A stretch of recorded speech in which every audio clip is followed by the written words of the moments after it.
Do you feel like for the past few months you've been living in a maze with no foreseeable end? Well, now we've created a game that can simulate that feeling even after all of this is over. Let's meet the team behind this brilliant invention.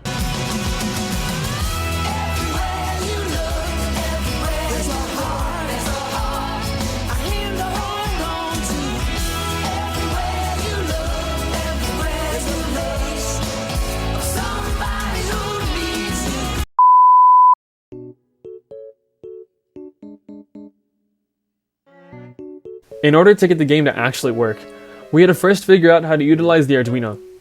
Our first step of doing so consisted of connecting connector cables to the respective ground and power pins on the Arduino and then onto the breadboard. We got a small LED bulb to light up, and it was definitely worth every second of blindness that it caused me. After familiarizing ourselves with the basics of our breadboard and Arduino, we began connecting our electrical components. First, we connected our accelerometer, which allows the user to control the ball by tilting the maze. Next, we connected our data input and ground wires, and finally the power supply, which we ended up having to cut in order to expose and separate the positive and negative wires. Alright, so here we're taking a look at our original Python code. Now we wrote most of this before we got any of our parts or understood how they worked, so we ended up writing it in Python and using some pretty resource expensive libraries. This one here is dfmaze, which actually draws randomly generated mazes for us. We found it online open source.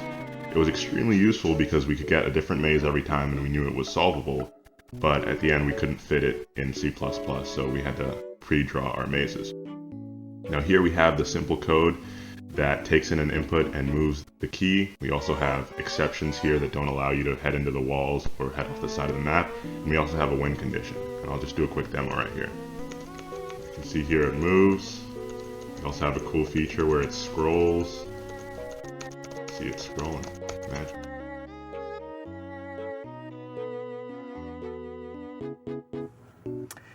This is the worst!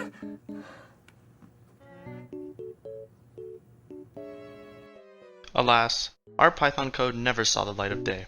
This meant we had to start from scratch. Eventually, we were able to convert all of our Python code into C++. One issue we kept running into was that our code was exceeding the limit of 2048 bytes of RAM that we could use while playing our game. The only solution we could find to this issue was to store some of our large variables such as the maze data and the uwin pixels using the progmem variable modifier. What this does is it stores the variables on flash memory as opposed to SRAM, freeing up more memory for the rest of our code to use up. Here's a demonstration of the game. The player starts in a corner of the maze, and by tilting the screen, the player can move the red ball in the direction intended.